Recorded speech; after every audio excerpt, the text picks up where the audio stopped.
good afternoon, good evening, whatever it is for you, wherever in the world that you are at. I am excited today. Why? Because my guest has the same first name as I have. And if that's one reason to do a podcast, that's the only reason to do a podcast. It's going to be a fantastic podcast today. And I can't wait to get into it. And I just want to start out.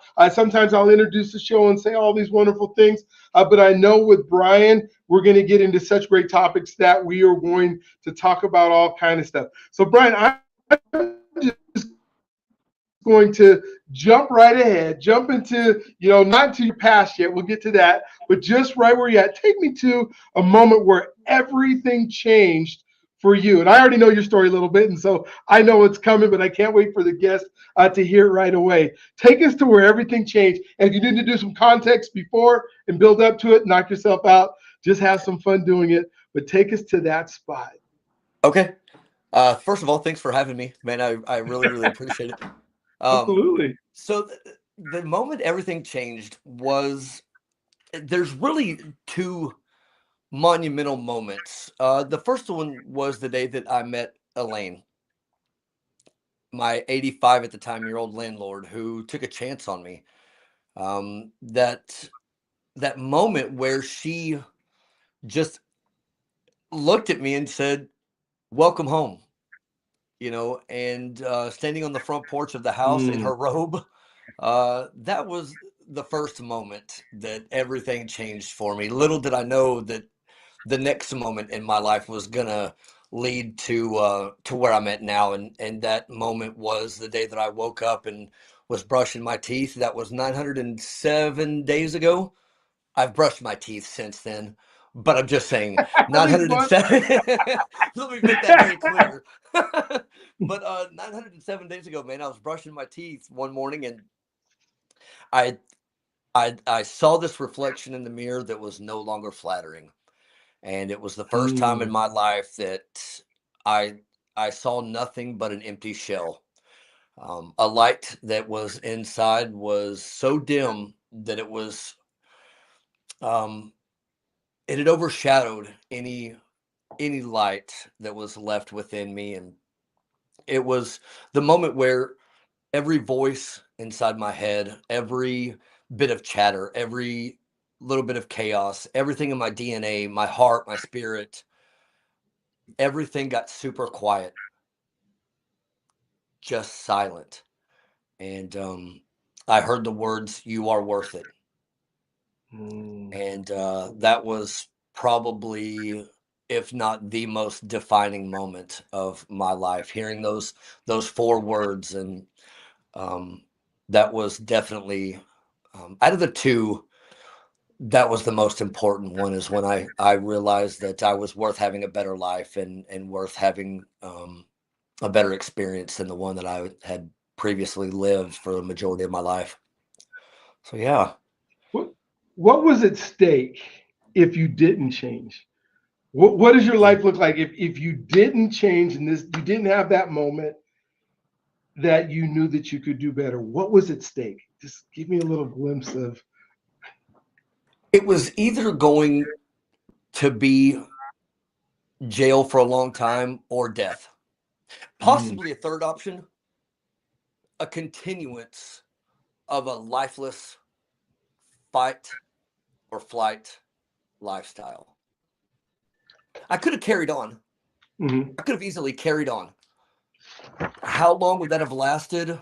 Man, I couldn't tell you.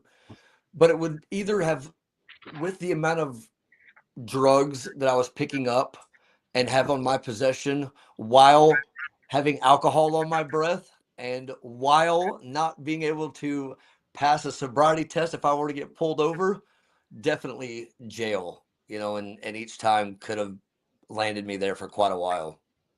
Wow. Thank you for Yeah. sharing that. And the reason I wanted to kind of go there is because I would love for you to tell your story. This show's called Living Boldly with Purpose. And right now, we want to get to the end, to the great part of where your life is now and what you're doing. But I'd love for you to kind of share your story with us a little bit. And it doesn't matter how long you take telling your story. But with that in light, is what changed it for everything. It's kind of cool to know this is what led up to it. this is some of the things that may have happened in my life that caused me to go down that path you were down. And then we'll come back and talk about identity and how you get to where you're at now, which is this phenomenal leader, which is this phenomenal man, which is this man that is going after the greatest part of life. And I think there's so many people who want to know, okay, I might be in this situation, or I might have been, and this is the path I could take. So maybe just walk us back, go back as far as you want. You can go back to your mama's womb if you want to, but maybe some of those pivotal things in your life that kind of put you on the trajectory to where you're at right now. All right.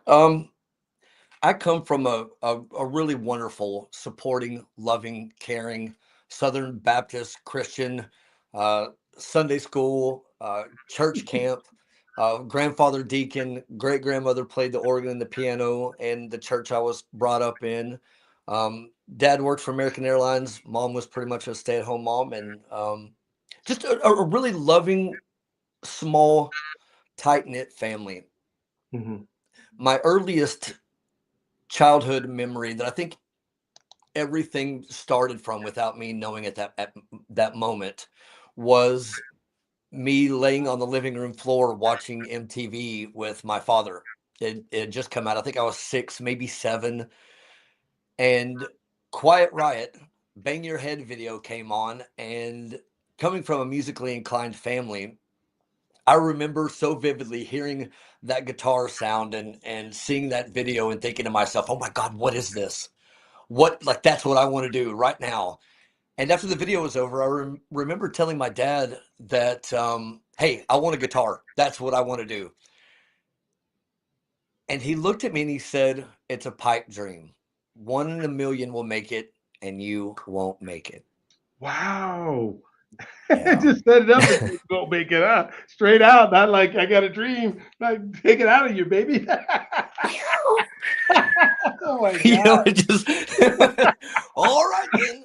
You're not the Well, one in a million. You're the one that's not going to be. yeah, exactly, exactly. Wow. And at Okay. such a young age, I didn't realize the impact that that moment had until much later. But at the same time, I also remember thinking to myself, why would you tell me that?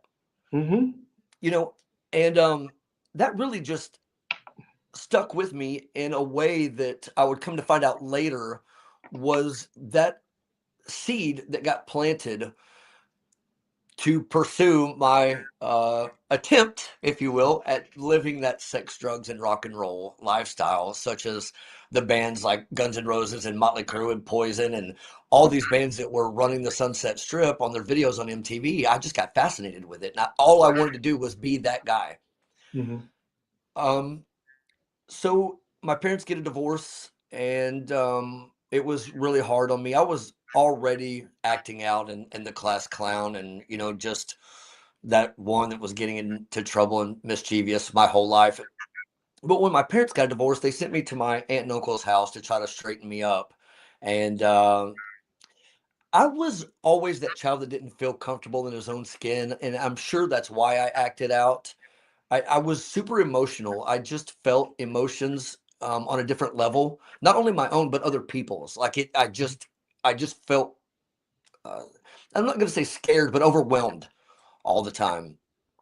And so I met my aunt and uncles. They have a neighborhood party. I snuck a beer out. I took it to my next door neighbors, who was a friend of mine at the time, and I drank this beer, and it washed over me like the ocean. I could breathe. I could finally take a breath, and I felt this relief of the world. Even at 13, man, it just felt like I could be in my own skin. So years pass. Nothing really comes of it after that until I moved back in with my mom at the time and started junior or high school. It was my ninth grade year in 92 when the high school parties and new friends and all that stuff happens, and went to a party and started drinking, and that's when the marijuana and the weed and the mushrooms and that coke and the acid and all these things early in the ninth grade is when I just started going and trying everything. Like there was nothing that was off limits. I was down for whatever. And it became fun. It became a way for me to live and express myself. So I started playing guitar in a local band around, that time, just kind of goofing around. And so I was getting a feel of that camaraderie, if you will, between some musicians and the drugs. So it was my going into my junior year, I believe, if I am correct, I went to a party and I went into the bathroom and a friend of mine had lined out a line of cocaine, which I had already done and was familiar with, no problem. But there was a line of this brown substance beside it. And I was like, what's this? And he said, dude, it's heroin. And I was like, all right, let's go. Just do it. No Wow. questions asked. Just do it. No Wow. questions asked. And it made me sicker than a dog. We left the party, and me and my best friend sat in the parking lot of a gas station and just threw up. I truly thought that I was dying, and I ended up doing it again the next day.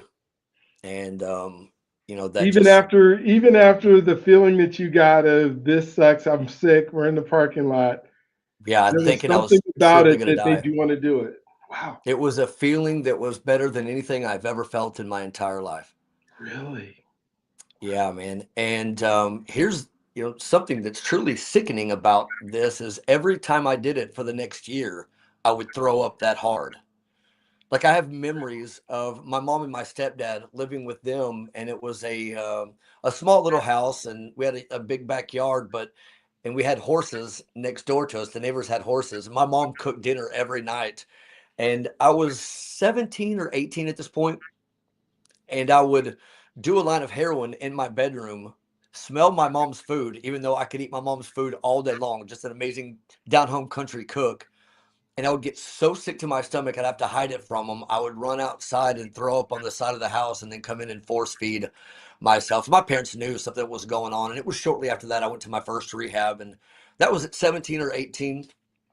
Um, so yeah, it was just consumed with heroin at the time, and I went to rehab for every other reason, but for myself, it was to get back into my parents' house. They'd taken my car away, every reason under the sun, but never once did I think I kicked and screamed. It wasn't that I wanted to go. It wasn't like, oh yeah, rehab. Let's take off and go. Let's change my life. It wasn't like that at all. And I got out and I may have been sober, I don't know, a week or two, and it just started back up again. And that's just been the ongoing story of my life until I got a little bit older. And then it started becoming jail after jail after jail, more rehabs, sober living homes. So what would And make you what would you do that would make you get into jail through the cycle? You do some drugs and then you would do some kind of minor offense or something like that that then they yeah, would they were take all you. they were all like warrants. Like the police would show up at my parents' house knocking on the door saying they have a warrant for my arrest because I would get busted with a little bit of pot and I would go to court, Okay. or speeding tickets, or traffic violations, or not having insurance, not having a registration. Oh gosh. Just running around amok, dude. Not adulting. Let me put it to you that way. Where most 18 to 19-year-olds are, getting out Yeah. of high school, going to college, getting prepared for that kind of stuff. I was, definitely not that guy. So they would show up at my parents' house and arrest me. I can't even tell you how many times. And I fell into that. And then that's when I started playing guitar in local bands a lot and started selling a lot of drugs and was able to provide for myself in a big way because of the amount of drugs I was selling and the people I was messing around with, and got pretty popular in these bands I was playing in. And so I was making a lot of money living this wild, crazy life. And So it's then, almost, if I just interject for a second, it was almost the dream you had on MTV, yeah, Rock Dixon, record. You're living this life, but yes, are you at this time now feeling and thinking like, is this truly the life I wanted? Or are you like, I'm living it because this is what I wanted. It was my dream. It was what you focused on, and you made it happen, right? I mean, it's it's kind of unlike right. the stuff we do now, but it's like you're going down this path, and are you saying I got to get off of this path, or are you just saying this is life? I love it. Wait, get off of this path. Huh? Oh, I love What? it. Oh my Sex, gosh. drugs, and rock and roll to its fullest? No. Let's go. Let's take this as far as we can take it. Wow. And that's exactly what I did, man. I just had no fear, right? Hmm. No fear. And I did know that at any point in time, right before I went to prison, that it was going to end up, one of two ways. I was going to end up dead or I was going to end up in prison. And I started dating this girl who, lo and behold, her dad and her oldest brother were both FBI agents. And I'd had Christmas dinner with them, and mind you, my hair was down to the middle of my back, my whole face was pierced up, I was super skinny, pale white, just gross. I'd stopped heroin at this point. It was mainly meth and pills and everything else. I'd finally gotten off the heroin, and I saw several friends of mine, die of overdoses of heroin. That still didn't stop me. It wasn't until years later that I don't even remember what made me stop, but I finally stopped that and picked up the meth and pills. And so, um, next thing I know, I'm getting busted by her parents. They had set up, I had a really nice house and all these cool toys and motorcycles and cool cars, and was just really living it up. And I got into a lot of trouble, and they gave me an opportunity to get rid of everything that was in my house. They said that they would be back, and I was able to get rid of everything. And I also knew going into this that if I had a floor safe over a certain size in the state of Texas, I knew that they would have to have a separate warrant for it. So everything was in there and they couldn't get into it. So they gave me this opportunity. They were like, you better get all this stuff out of here. And they destroyed my house, just like in the movies. And that was pretty scary, but I ended up with a small charge of a controlled substance, um, for some Xanax they found in a drawer, and that led to probation. And I ended up getting picked up one night, and the state of Texas gave me 21 chances. I failed 11 drug tested and came up positive 10 times. And I went into probation one day and I didn't come home for 2 years. And Wow, 21 chances. 21 And times. you Yeah, just believe it would never happen, or you just weren't scared of exactly. jail, and that you figured that was kind of part of your what your story was going to be. Yeah, I just I wasn't really fearful. Okay. I really wasn't fearful. I knew that I had some choices to make, and it was either going to be death or jail, and whatever happens is just going to be the way that it is. And I was okay with that at the time. So I ended up a little over a year in Fort Worth County Jail, and then got sentenced to 8 months of a minimum security prison and almost in Mexico and South Texas, and then 3 months in a sober living home after that. So it was roughly, close to 2 years of being away. And I got out and was sober. I say sober for my parole for 2 years, but I started working for my aunt and uncle's lab and X-ray company. So I ended up meeting a bunch of doctors, and man, did my back start hurting all of a sudden. Oh The man, I got some opioid. pain. Oh my gosh. I figured out how to get in good with the doctors, and started getting prescription medicine given to me. And so I was able to pass my drug test for 2 years. And then as soon as I got off parole, I ended up hooking back up with my best friend, and he had some meth on him. And I thought, you know what, let's just start this all over and see what happens. I can control it this time. Hmm. And I was 32, maybe 33. And it just started right back up, man. The drinking heavily, the meth, the pills. And this is when I look back on it now, how Hmm. all these little things started adding up to be stepping stones to the path where I'm at now. I had this crazy idea at 33 years old to go get a degree in audio and video production from the Art Institute of Dallas, right? So I'm sitting in my office at my aunt and uncle's lab and X-ray company, and I just started researching, man, and got accepted. I was like the second oldest person at this school. There was one guy older than me, man, and he was like in his, I don't know, mid 60s, and he wanted to go back just to learn all the digital stuff instead of the analog Uh-huh. studio stuff. So it was like him and I. And I remember like in class, like looking over at these young kids going, man, how are you guys doing this? And, them showing me, and they're like, dude, catch up, bro. Like it was just this weird situation. And I was getting up out of class and going into the bathroom and smoking a bowl of meth in the stall and then No running. way. Oh, Oh that's yeah, cool. Oh yeah, man, gosh. it was So bad. you can learn stuff when you're on meth. I mean, you more acute, you more able, or you Well, just so kind I of thought. So I thought. But to be honest with you, it was just in survival mode because I was staying up. You know, you would think that, man, you got all this energy, you could go and learn, but no, it was just me stumbling over myself every step, just trying to play catch up, right? So it was rough, but I ended up graduating, walking you across the. did it. I didn't graduate high school. I got my GED, but even on heroin, asked my mom one Saturday. I went to GED classes. It was a 3 month program, and I stopped going after like 3 weeks. Hmm. And I was one morning I was sitting on my parents' front porch, and I should have been a senior in high school at this point, and I was smoking a joint, skipping GED classes, and my GED teacher showed up in the driveway in her car and was like, "Mr. Blackmon, what are you doing?" And I was like, "What am I doing? What are you doing at my house?" We You do know, my house. she Obviously. drugged me, and my mom worked for the school district, so she knew immediately what was going on, and so I stopped doing that, and then one morning I asked my mom to take me to Arlington, where the GED classes were being held, and I took the whole thing and passed it while falling asleep at my desk. I don't know how that happened, but so I got my GED, Wow. got my degree in audio and video production, and then fell into a really toxic relationship with this girl, and that led to more jail, and both of us got into a lot of trouble. And I had a friend from Texas that moved to LA, was there for several years, came back, and this is during the time I'm in this toxic relationship with this girl. And she says, "Hey, I know that you just graduated and you have this degree, but your dream is to move to LA. I happen to know some people out in California. Let me see if I can hook you up with them and help you get out there."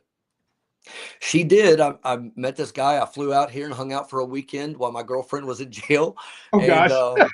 A Just friend left her. actually bought me the ticket. She was like, "You got to get out of here." So she actually bought me the ticket and flew me out for the weekend. And I met my friend Jamie, hung out in Venice and Malibu for the weekend, and I told him I would be back. And of course, he was like, "Yeah, that's what they all say. You know, you'll never be back."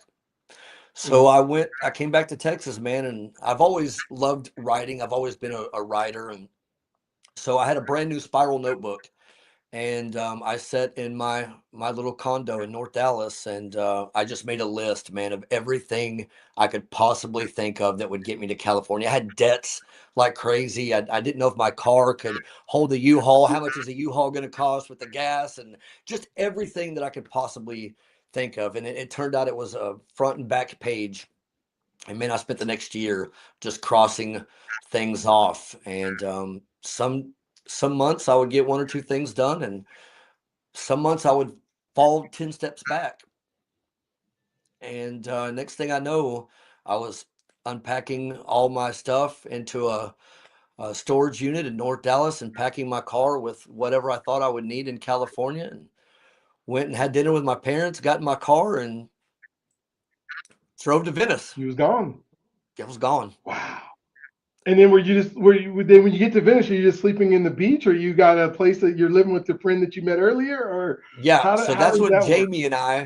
Jamie and I, I pulled into Venice, and Jamie's staying at this really nasty hotel, right? I'm really OCD and a very clean person. Even though I'm a dirt bag at the time, I'm still a very like clean person. And A he's clean staying in dirt this bag.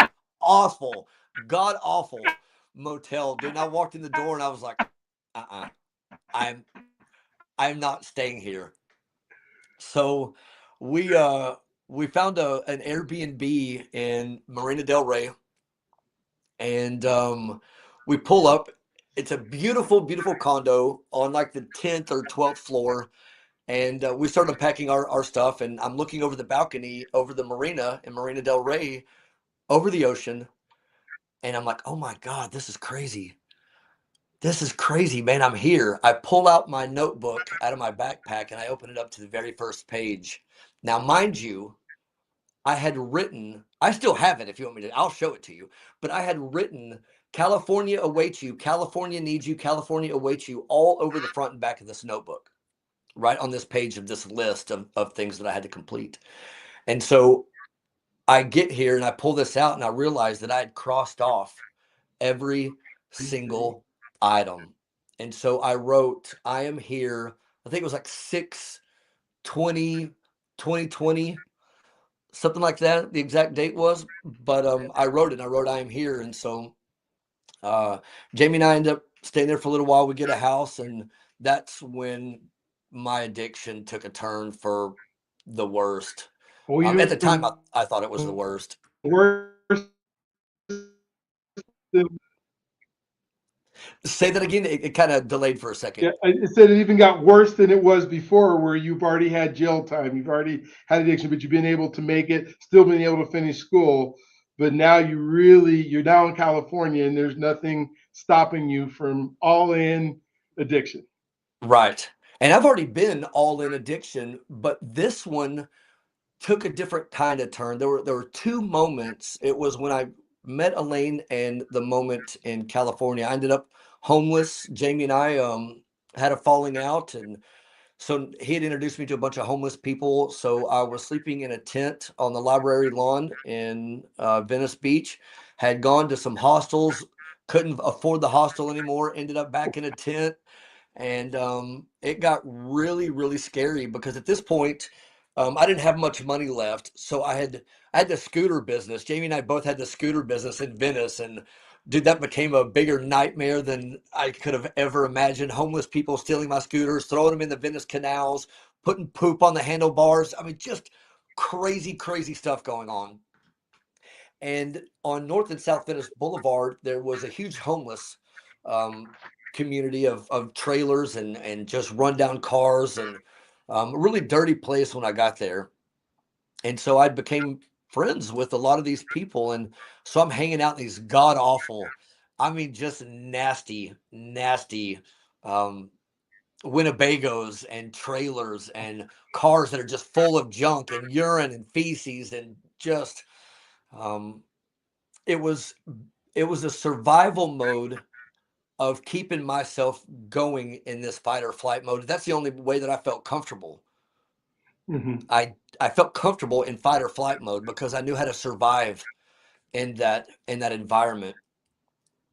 Didn't mean it wasn't scary. It got really scary, and I'd have gang members try to take my tent from me at night, and um, it got What would they need to do with your tent? Like what were they gonna okay. do with it? This Okay, so bothering check this you? out. I got to throw this part in. I got to throw this part in. So I'm staying at this hostel right across the library in Venice, and it was a place where people from all over the world would come in and stay for a few days. Do their thing, and then they would go back home.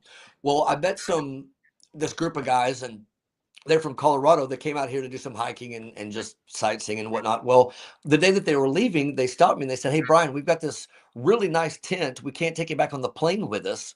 Do you want it?" Now, I had a storage unit in Venice, and I was like, "Dude, I don't need a tent."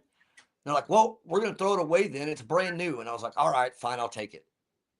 It was a 7-man tent, or like a 7 or 8-man tent with LED lights around it and a Bluetooth radio in it, right? Oh gosh. So when I couldn't afford to live in the hostel anymore because summer had hit and the prices went up, um, I reverted to setting up this tent. Now, when you have an 8-man tent with LED lights around it amongst the homeless in Venice, it Oh my was like gosh. I can I was imagine. I can imagine. living in a tent mansion, right? Luxury. And Yeah. so I got to be friends with this one cat. He's a little bit older and he always had a lot of drugs on him. And so I'd let him put his sleeping bag in there from time to time. And that's how I'd survive, man. He would, provide me with the drugs. And when I didn't have any money, and I would supply him a nice tent to live in. And so the gang members in Venice, it's the Shoreline Crips, right? And Hmm. they would like be shaking my tent around, going, "Yo, motherfucker, we know you stole this tent from us. We want our fucking tent back." And I would just sit there, dude. I had no way to defend myself. I think I had like a little bitty pocket knife, man, and I would just sit there and I was like, dude, I'm gonna end up dead out here. Hmm. Um, Oh, that's you so know, funny. luckily I had met some some of these homeless people that I knew, and they happened to be really good friends with one of the main guys. And she introduced him to me one night, and we were smoking a joint on the sidewalk right there on North Venice, man. And he said, "So what's your story, bro?" This dude was like in his late 60s, but gang, I mean, this dude was no joke. He was not messing around. And I kind of told him what was going on, and he said, "Bro, thanks for being honest with me. You didn't do anything. These are my people. You're safe. Don't worry about it ever again." And they never messed with me again, man. Wow. Wow. Yeah, it was pretty All right. wild. So It was crazy. that is crazy. So you meet the 85-year-old lady because now this is the turning point in your life. Is there something else that happens between Venice Beach and then making this decision that your life is going to change, or is it just pretty much the same cycle going over and over again? Yeah, no, it's the same cycle, but it And ended now up going this isn't. from, yeah, it ended up going from Venice to Santa Monica, Culver City, Woodland Hills, Canoga Park.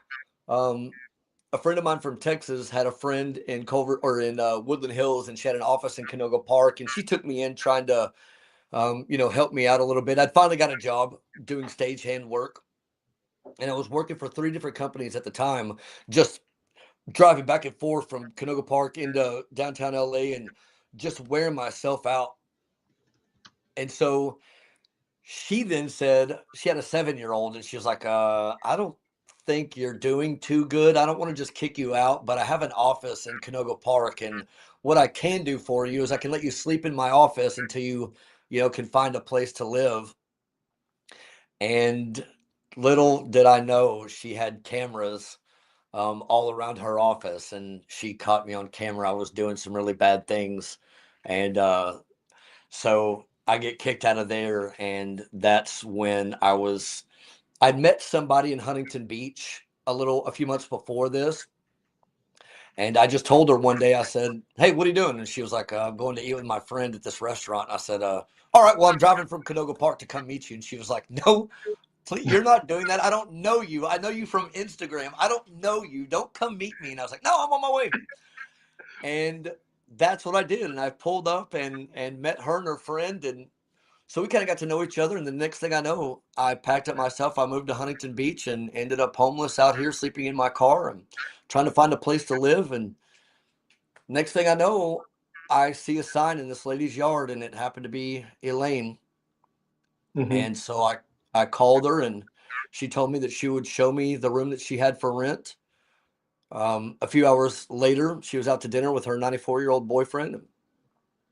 So I called that same girl and I said, "Hey, can I please come over and clean Oh up?" gosh. Like I looked just disgusting. I just gotten off work in LA. I was just gross looking. And she said, "Yeah, you can come over and take a shower." And I put a long sleeve shirt on and came and met Elaine. And she told me a little bit about herself and showed me the room. And but there was one other guy that she told before me that could come look at it that following morning. Now, my mom had no idea that I was homeless at this point. She thought everything was just fine in California. She knew I was still, Hmm. in my drug and alcohol addiction, but she didn't know that I was homeless. And so after meeting with Elaine, I got back in my car and I told my mom what was going on. And of course, she freaked out and was super sad and was terrified. But Elaine again had told me, "I'll let you know tomorrow at some point after I meet with this guy and give him the opportunity to see if he wants to rent this room." And so I waited all day, never heard from Elaine. Next thing I know, I drive back over here that night and I call her and I said, "Hey, it's Bryan. I never heard from you today." And she said, "Oh yeah, the other guy is going to move in here. He's a friend of my daughter's from high school. So basically have a nice life." Oh gosh. And it shattered me, man. And I'm not going to lie. I had to get back in my car and tell my mom what was going on. And she said, "What are you going to do now, Bryan? I'm terrified. You don't have a roof over your head. Like, what are you going to do?" And I just said, I got an it's just, LED tent. I did have that. At this point, sleeping in my car was a little bit better because I have Okay. sleep apnea. So get this, I have sleep apnea. So when I'm in my car, it was a hybrid. I could plug my sleep apnea machine into my hybrid and sleep a little Uh, bit more comfortable in the back seat of my car. And there's really no tents in Huntington Beach either. So, my car was the perfect fit at the time. And so I told her, I said, that's "Look, it's great. not going to be forever. I'll just start on the next street over tomorrow." Hmm. And it was about 10 minutes later, Elaine called my phone and said, "Hey, are you looking for a short-term or long-term rental?" And I said, I'm looking for a place I can call my home that I can rest my head. I'm really tired." And she said, "All right, I'll call you tomorrow and let you know."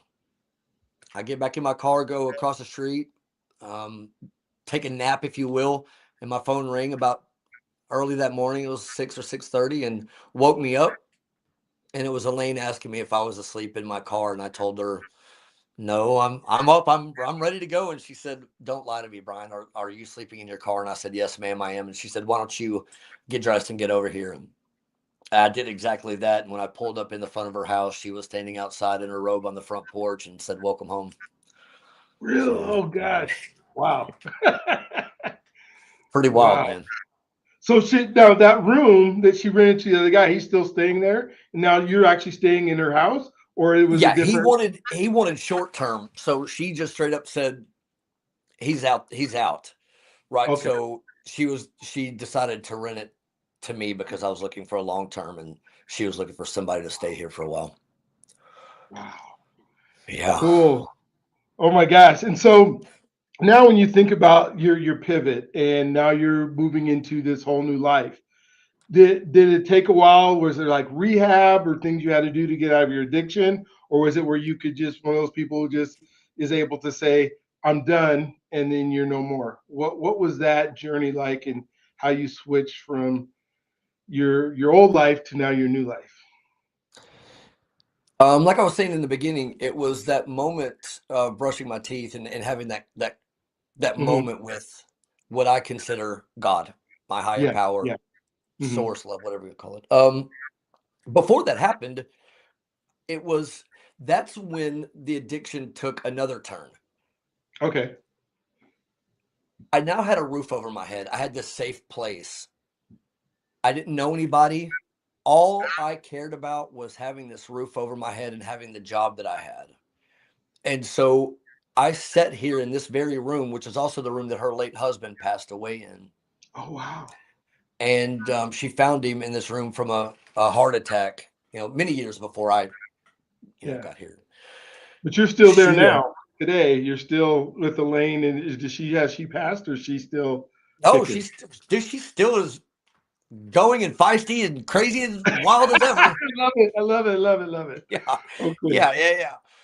Um, from the way that I was raised through my family, I always had a sense of values and morals and treating people the way I want to be treated. And even in Hmm. my darkest of addiction, one thing that I never had to steal from people. I was never I got into a lot of trouble, but it was mainly just because I was doing things to myself. It wasn't really that I was out hurting other people, even though I was hurting the people I loved because Hmm. of the choices that I was making. But I started feeling this guilt about living here and disrespecting the opportunity that Elaine had given me, and whether it was a presence of her husband, because I feel his presence here a lot, and that may sound woo woo to some people, but I definitely feel the presence of this. And there were a couple moments before I got sober that I'd attempted to get sober, but it wasn't until that day when I heard those words, "You are worth it," did I did I finally make the attempt to take it seriously and do it. Because at this point, when I look back on it, I didn't have to do it for my mom. I didn't have to do it for my dad. I didn't have to do it for my family. I didn't have to do it to get a job or to keep a job or to get off of probation or parole. It was the first time in my life that I wanted to do it for myself and for nobody else. So that set me on a different trajectory as far as what do I need to do now to get sober.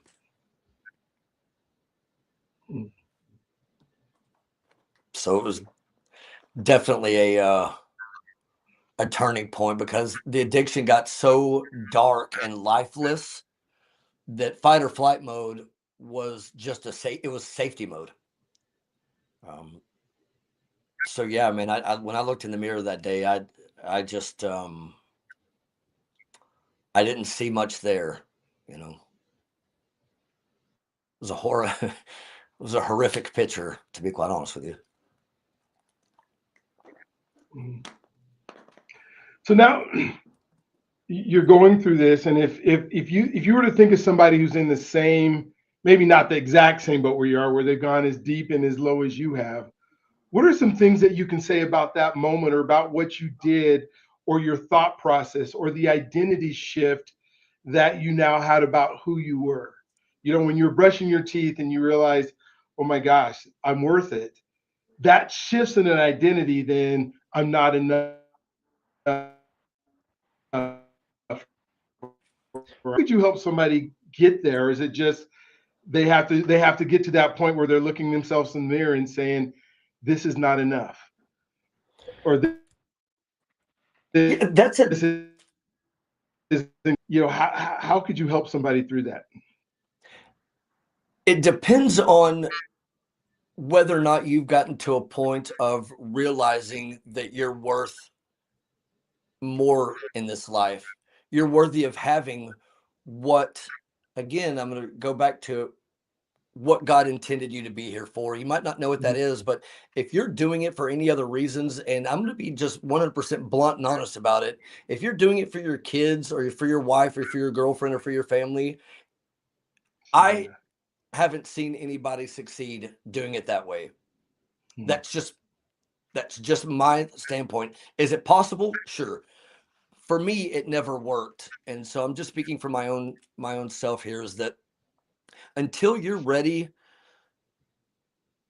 to believe in yourself and believe that you're worthy of having so much more, you're worthy of having the best possible experiences that life can truly offer. Mhm. And then realize that you're willing to go to any lengths, and I mean any lengths, to get it. It was like when I told Elaine, I was terrified of telling Elaine that I was going through these withdrawals and that I had lied to her and told her I was going on tour with a band all across California for 30 days while I was really going to a rehab. Right? She knew that I worked in audio and video in Wow. LA, and so I Wow. I didn't want to come out and tell her yet. So I told her that I was going on tour with this. I had this opportunity to go, up and down the coastline of California for this Mhm. band. And when I was really checking myself into rehab, so I was willing to do whatever it took. And then about 15, the rehab didn't last long. That people were relapsing in front of me and bringing drugs and alcohol in. So I left there after 3 days, came home, decided to kick everything and go through the withdrawals myself in my bedroom. And about 15 days of really not seeing or talking to Elaine hardly at all, I felt that it was probably time for me to go downstairs and tell her the truth, which was terrifying.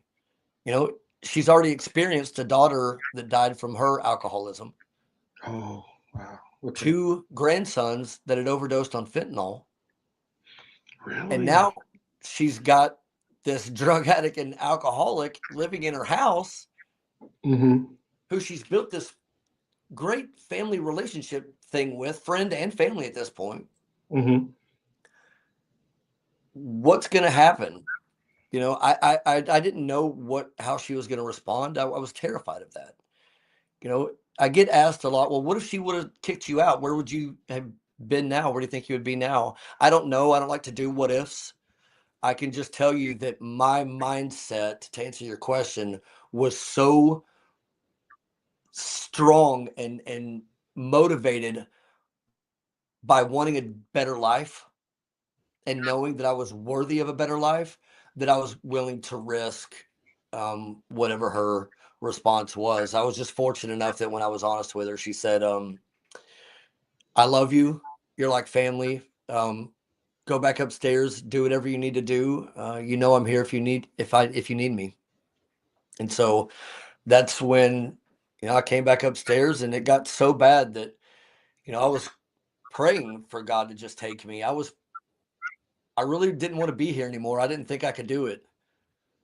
But once I set my mind in believing that I was truly worth it, I'd lived that way for so long, and I know all the effects of drinking and drugging. I know how that life turns out. And for the first time in my life, I knew that I wanted to experience something different. If I lived one more day, I wanted to at least experience it in a different light than I ever had. And so that just became my motivation. So I don't think that you can get sober from anything or walk away from anything that is keeping you from being the best version of yourself without truly knowing that you're worth something so much more. Mm, so good. Did your associations then begin to change, like the people you hung out with, the Oh people that yeah. you were around? Oh yeah. Hmm. Yeah, I So how would you know more? yeah. You got to go. Yeah, I got I got to go. I gotta go, man. And I'm still that way today though. I don't I keep my circle extremely small and tight. It's not I'm not out to be a part of anybody's life right now for reasons that maybe I need something out of somebody to make me feel whole. My mission right now Mhm. is doing the best that I can on a daily basis to make myself as complete and peaceful and joyful on the inside as I can and purposeful. That way, I can continue doing what I'm doing and being the best version of myself. And so, yeah, my circle got real small, fast, quick, and in a hurry, dude. I don't put myself in situations where I would, be tempted. I just, if I want to be tempted, my own brain is there for me to do that. I don't need other people to encourage it.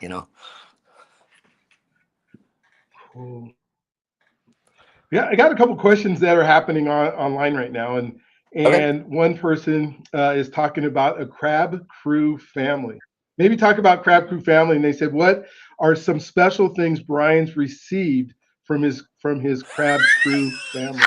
So tell us about what crab crew is and what that is all about, because I'm asking it.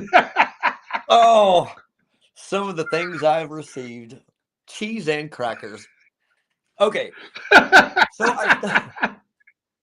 I started live streaming after my videos started going viral of Elaine and I, and I just started wanting to share my story. I didn't know what to do with it. I just kept doing it, and it became more and more. The same people started showing up, and then we started getting to know each other, and then it started building this community, and then this more of a family thing started happening. And so, if you're not familiar with how people do live streams on TikTok and how they make money and how they support themselves doing it, people send virtual gifts.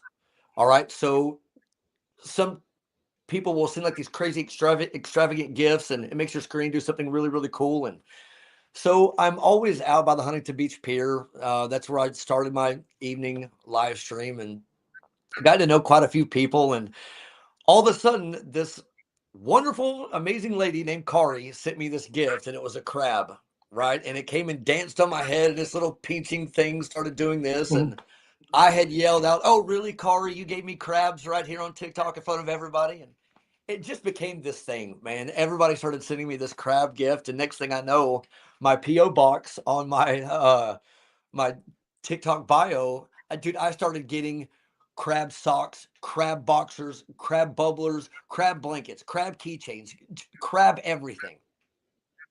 And then Oh gosh. my dear friend Kathy Uh-huh. Graves started, she's a hooker. And what do I mean by a hooker? She's a crocheter. She's a professional crocheter. So next thing I know, I start getting crab thongs made for me. No, Oh yeah, no. yes. No, yes. Crab thongs, uh, elephant thongs with an actual trunk. Anyway, use your imagination. And so yeah, I've gotten all kinds of crazy, wild gifts from the Crab Crew family over the last couple of years. Wow. Well, it sounds like they say that you've helped them tremendously. And so does it, so what you do is every morning you get on and you just talk, or what do you talk about, or how does that work? And then tie it to like how it's helped you, not go back into an addiction. It started becoming a way for me to just show people that it's okay to have a past. Mm, It's okay to mess up. It's okay to be human. It's okay to be fearful of things and a way to overcome those fears. You know, it became a way for me to to just share my gratitude for life. And it became a way that other people started enjoying it and having fun by it. And then all these emails and messages that were just flooding my account saying, thank you so much for being, yourself, or talking about your addiction and your homelessness. It really helps me start my day. And so it just became this thing. And of course it started out for me, by me. Now it's gotten to the point where it's so much bigger than just Bryan Blackmon. It's so many people celebrating and enjoying each other's company. And so yeah, I started a morning live stream. I did it for, I don't know, over a year and a half, and it was like at 6 in the morning. And I did wacky news. I did sports with Kyle. I did the sunrise. I would do Tai Chi with these wonderful, amazing Vietnamese ladies on the Huntington Beach Pier, and watch surfers. And it just became this way for me to celebrate the morning and wake up with other people and kind of get everybody's day started. And yeah, it keeps me sober and it keeps me grateful. And then I started doing it at night too. So there was like a morning show and an evening show. And uh, we just started calling ourselves the Crab Crew after that. And it got to the point where it was so overwhelming. It was like, why is this happening? Where Mhm. is this going, and what can I do with it? What, to me, it signified a moment that I needed to look into. I started researching online what a crab was, and lo and behold, they're adaptive. They're Mhm. resilient. They can crawl themselves out of the depths of hell. They can cling onto something and just go with it. Oftentimes, they can just stop and figure out their next move and understand that there is an obstacle in front of them, right? There's an obstacle, but they also figure out a way around it and don't let them hold themselves back from accomplishing what's in front of them. So I started thinking, well, that's exactly how I've had to become in my sobriety, is adaptive and resilient. But then I started taking it a step further and thinking, well, each one of these moments, me Mhm. starting the drugs and alcohol, my parents' divorce, my dad telling me that, all of these things have been stepping stones that have led to this moment. So I've been learning how to be adaptive and resilient my whole life, but not really understanding that's what I was doing.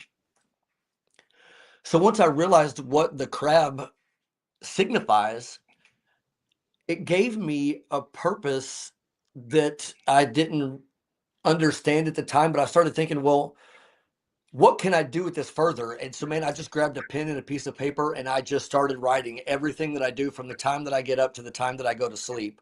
How is it that I can stay so grateful for Mhm. life? And it Yeah. comes down to a few simple practices and disciplines, right? I wake up and I stay grateful for 5 things: that I have a roof over, I have another chance at life today. I've got a roof over my head, shoes on my feet, clothes on my back, and food in my stomach.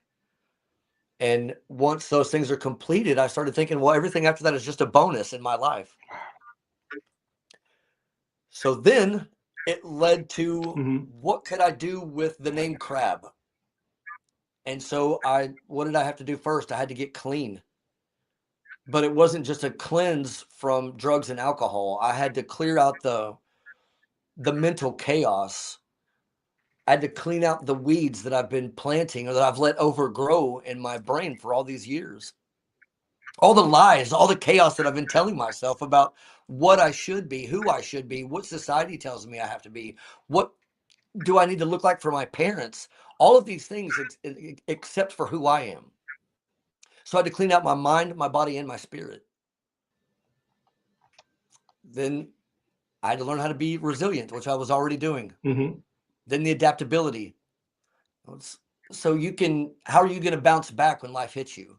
How can you learn to be resilient? What practices and disciplines can you start putting in your own life to learn how to bounce back? You don't have to just bounce right up. That's okay. You can take your time getting up, but you got to get back up, right? And then learning how to be adaptable. So if you're in the middle of the ocean on a sailboat, you can't control that storm, but what you can do is you can adjust your sail, Mhm. right? And 1% adjustment on that sail can either land you in Hawaii or Iraq, Iran, somewhere crazy. you know. So over time, I started thinking about, well, what could the B stand for? And it was that belief. It was that moment that I started believing in myself and that I was worthy of having a better life. And that became the foundation that everything else stacked on top of. So I just kept writing out all these things that I do on a daily basis to keep myself sober and grateful, and how to not live in anxiety in the future and think about the past and how I wish I could have changed things or done things differently, because I can't. And once I realized that my past is a part of my story that I'm very grateful for today. And so I came up with the Crab Crew framework and built crabcrewlife.com, and here we are. So do you do it every day still, like twice a day, continuously, or is there a little bit of break in it, or how does that working out? No, man, it got to the point where I had to take a break. I was doing it 7 days a week, Oh and wow. it became, I just needed a break. So I started taking Sundays off and did that for Hmm. another 7 or 8 months, switching platforms. I went and tried some other platforms, and I should say we, the Crab Crew family, followed me over there. We've been through a lot together, man, and we still just continue to be there for one another. But the last 30 days, I realized that, man, I felt myself.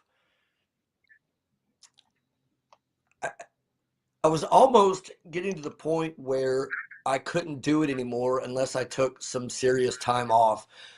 Even though I was living life through my own lens, I felt Hmm. like I wasn't living it through my own lens. Like I started living my life solely based on this telephone and this screen. And I just needed to back away and kind of figure out what it was that I wanted to do next. And TikTok was a stepping stone to my next venture, which is, you know, helping people and guiding people to become the best versions of themselves through the Crab Crew. It's not a course, it's a transformation experience. See, here's the There we thing. go. I Here's the like that. thing. All right. Here's the thing. I like to dance on that fault line of breaking the rules. Always have. Hmm. Every rehab, every sober living, every AA group, every NA group, I'm not going to say one bad thing about them because they have helped me in a lot of ways. But if you, the one common denominator between all of them is if you don't do it their way, you're going to fail and you're going to be back. Hmm.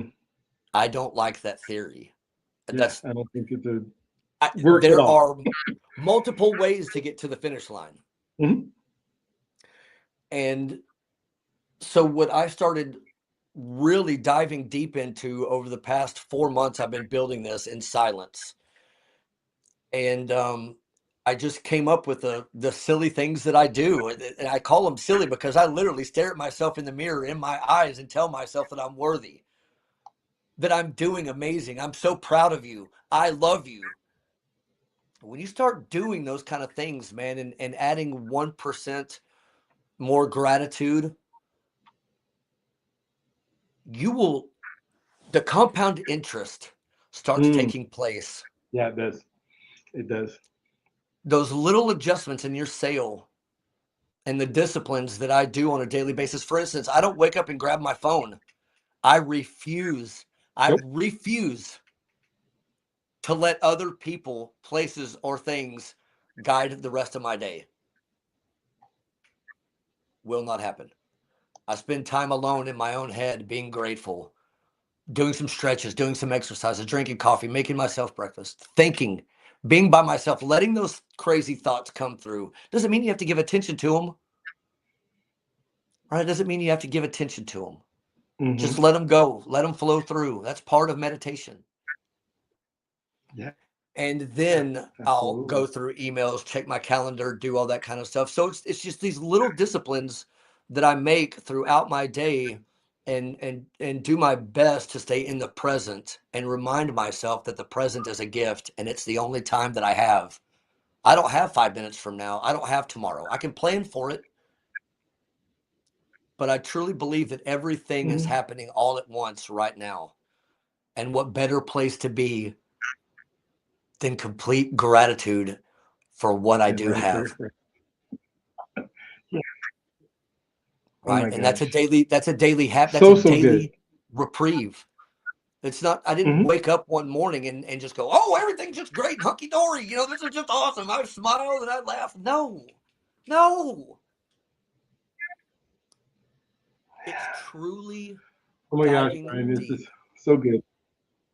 Mhm. into just knowing that I don't think, that's not, I don't think, I don't believe, and I know for a fact that if you believe in any kind of power greater than yourself, you weren't put here to experience fear. You weren't here No, to experience depression. nope. If he if he put you here out of love and the universe put you here out of love and creativity, then that's what you deserve. And that's what you should be doing and believing about yourself and knowing about yourself. And that takes practice. If you've been letting your weeds in your brain overgrow for 25, 30 plus years, you can't just get them out overnight. Sometimes it's just plucking that one weed and going, I did it. I did it. I got that one thought, that one negative thing out of my brain. Keep doing that over 6 months to a year. You will not even recognize yourself in the mirror. You won't. Better yet, you won't recognize the inner self, because what you put in is what you get out. As within, so without. And if you are constantly putting that crap into your body about who you, Yeah. the struggles and the lies that are there that have constantly been fed to you by you, that's what the outside world is going to bring to you. So it's just a matter of changing your perspective and the things that you tell yourself about who you are and what you deserve.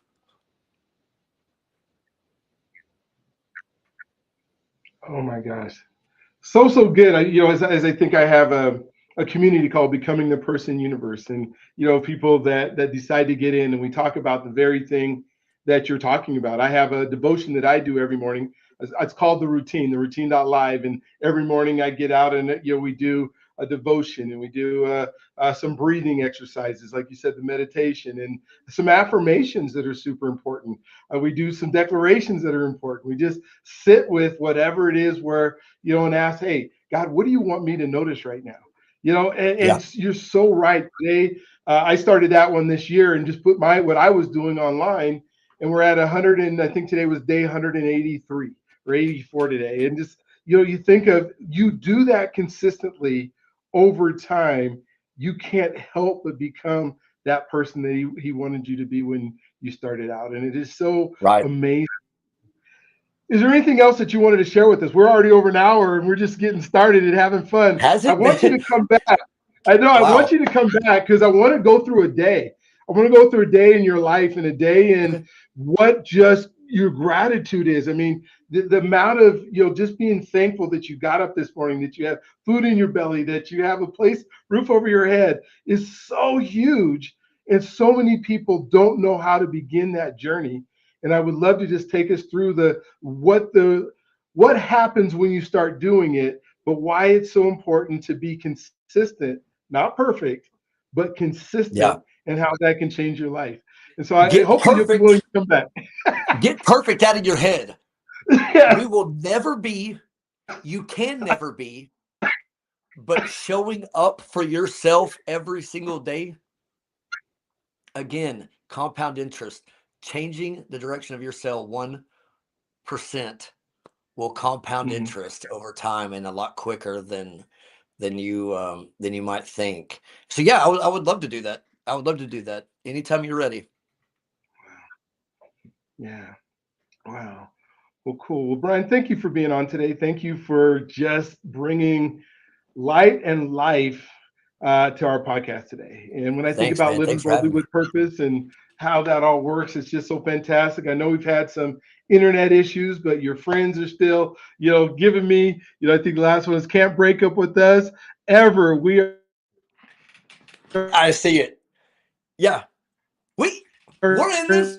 We're crab crew. We're riding this till the wheels fall off, and the wheels will never fall off. And it is together just, forever. Is enjoyed it today. yeah. Good. Very blessed with everybody, man.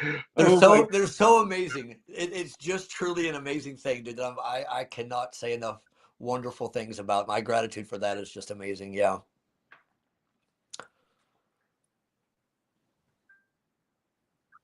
All right.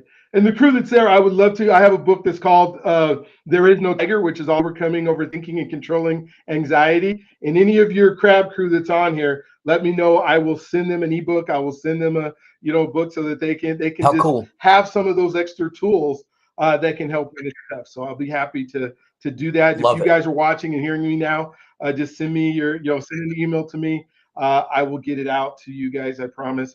And hopefully it's Yeah. helpful. And Thank so you. I promise you, Brian and I aren't done. We're gonna do some stuff together. And so you guys Yeah. have an No. amazing, awesome, just incredible day today. What I would love to do is just leave a blessing today. May the Lord bless and keep you. May His face shine upon you and give you rest. May everything that you live in His favor and everything that you do today, every place that you go today, every place that you walk today, every place that you encounter today. You are born for greatness, and the God who made the universe says today is going to be a great day because He knows you by your name, every hair on your head. And so I want you to have an awesome, incredible, awestruck day today. And don't forget that you are an answer to somebody else's prayer. All you have to do is be available, let God use you, and you will be that answer to somebody who's in need. So that's your blessing for today. I hope you guys have Loved an it. incredible day. Again, thank you, and we will talk with you soon. Thank you.